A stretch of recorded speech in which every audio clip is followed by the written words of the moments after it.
কিন্তু গত যে স্ট্যাটাসটি কেন্দ্র করে হয়েছে সেটা আমি ইতিপূর্বেই বলেছি যে আমরা আজকে বসার পরে আমরা একটা দলীয় প্রেস রিলিজের মধ্যে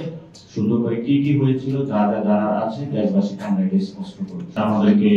মিটিং এর পর অবগত করেছে এবং সেই বিষয়ে আমাদের মধ্যে আমরা এখনো ওই আলোচনার সুযোগও পাইনি যে কি কথা হয়েছে সেটা আমরা ফেসবুক স্ট্যাটাসের মধ্যে দেখেছি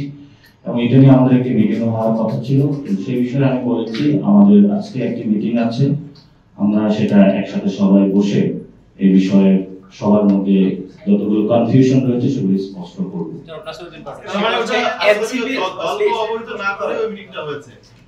এই বিষয়টা আমাদের দলীয়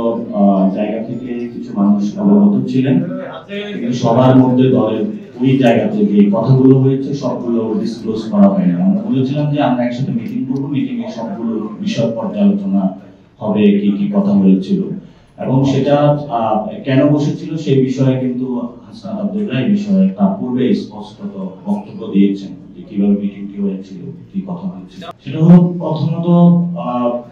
কোথাও কোনো মিটিং হলে সেগুলো জনগণের সামনে, যে কোনো পার্টি যেগুলো জনগণের দল, জনগণ জানার অধিকার রাখে, কিন্তু সেটা জানার একটি প্রক্রিয়াগত পদ্ধতি রয়েছে যে আপনি যখন কোনো অপরাধের সাথে মিটিং করলেন সেই মিটিং এর আরো একটি কনসেন্টের বিষয় রয়েছে এবং সেখানে একটি আপনারা দেখতে পাবেন বর্তমানে যে বাংলাদেশের নিরাপত্তা ব্যবস্থায় কিন্তু সেনাবাহিনী জড়িত রয়েছে এবং আমরাও কিন্তু এই পর্যন্ত 170টি আন্দোলন যারা গণঅভ্যুত্থানে অংশগ্রহণ করেছিলাম আমাদের মাঠে কাজ করতে হয়েছে এবং সেই ক্ষেত্রে অনেকাংশে বিভিন্ন জায়গায় ফেসিবাদী যে দোষরা তারাও কিন্তু বিভিন্ন সময় সুযোগ নেওয়ার চেষ্টা করছিল, আমরা সেগুলো দমিয়ে দেওয়ার চেষ্টা করেছি। তো সেই ক্ষেত্রে বাংলাদেশের যে প্রশাসনিক ইনস্টিটিউশনগুলো আমরা যখন মাঠে কাজ করেছি তারাও মাঠে কাজ করেছে এবং আমরা যখন আমাদের সিভিল ফরম্যাটে কাজ করছি তাদেরও কিছু ফরম্যাট ছিল, তারা আমাদেরকে সহযোগিতা করেছে, হেল্প করেছে।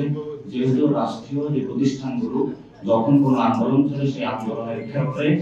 যদি কোনো সিভিল ফরম্যাট মাঠে থাকে সিভিল ফরম্যাটে তারা হেল্প করে থাকে। ওই জায়গা থেকে আমাদের বিভিন্ন জায়গায় যাতায়াত ছিল, যোগাযোগ ছিল এবং মানুষের কাছে এটা সুস্পষ্ট ছিল এবং প্রত্যেকটি রাজনৈতিক দলের সাথে সব জায়গায় যোগাযোগ থাকে, নট অনলি দ্য রাজনৈতিক দল, সিভিল সোসাইটি থেকে শুরু করে মিডিয়া কর্মী সবার সাথে এই বিষয়টাতে তাদের যোগাযোগ থাকে। কিন্তু গত যে স্ট্যাটাসটি কেন্দ্র করে হয়েছে সেটা আমি ইতিপূর্বেই বলেছি যে আমরা আজকে বসার পরে আমরা একটা দলীয় প্রেস রিলিজের মধ্যে সুন্দর করে কি কি হয়েছিল যা যা জানার আছে দেশবাসীকে আমরা এটা স্পষ্ট করব।